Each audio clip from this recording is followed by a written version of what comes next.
आतापर्यंत जेवढी काही युद्ध झाली असतील, प्रत्येक युद्धाला काही ना काही कारण आहेत. पहिलं महायुद्ध झालं ते साम्राज्यवादामुळे झालं. दुसरं महायुद्ध झालं ते हिटलरच्या राक्षसी महत्वाकांक्षेमुळे झालं. आणि आता जे काही युद्ध चालू आहे ते युद्ध केवळ आणि केवळ एप्स्टीन्स फाईल प्रकरणामुळे चालू आहे.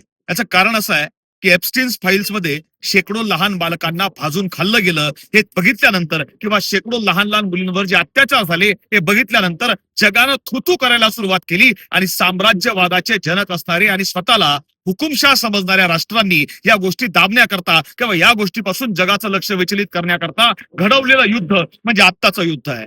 या युद्धाचा परिणाम इराणला काय भोगावा लागेल, या युद्धाचा परिणाम अमेरिकेला किंवा इस्रायलला काय भोगावा लागेल हे माहित नाही, पण या युद्धाचा परिणाम भारताला मात्र भोगावा लागणार. आणि याची सुरुवात झाली आहे. का?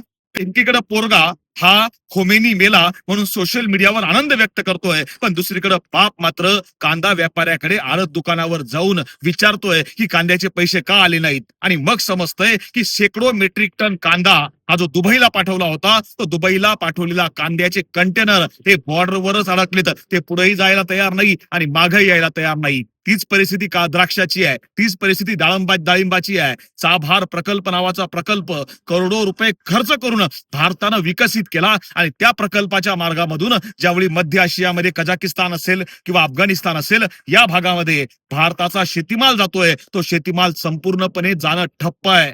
केळी उत्पादक शेतकऱ्यांना विचारून बघा की काय परिस्थिती आहे. केळी उत्पादकांची केळी घ्यायला व्यापारी यायला तयार नाही. प्रत्येक शेतीमाल जो निर्यात होत होता त्याचे भाव निम्म्यापेक्षा कमी ना खाली आले, तर याचे दुष्परिणाम पहिल्यांदा हे शेतकऱ्यांना भोगावं लागतायत. आणि सोशल मीडियावर जे युद्धाचं समर्थन ती लोक करतायत की ज्यांच्या 10 पिढ्यांमध्ये कधीही कोणी सीमेवर गेलं नाही. एक गोष्ट लक्षात ठेवा, भारत हा जगाला कुशल कारागीर पुरवणाऱ्या लोकांचा देश आहे. आणि भारतातली अनेक मुलं सौदीमध्ये असतील, कतारमध्ये असतील, इराणमध्ये असतील, दुबईमध्ये असतील, नोकरीच्या निमित्तानं आहेत. त्यांच्या कुटुंबाची काय परिस्थिती आहे या बाबतीत सुद्धा एकदा जाणून घेतलं, मग आम्हाला समजेल की जगाला युद्धाची नाही तर बुद्धाची गरज आहे. आणि हेच अंतिम सत्य आहे. धन्यवाद. जय जिजाऊ, जय शिवराय.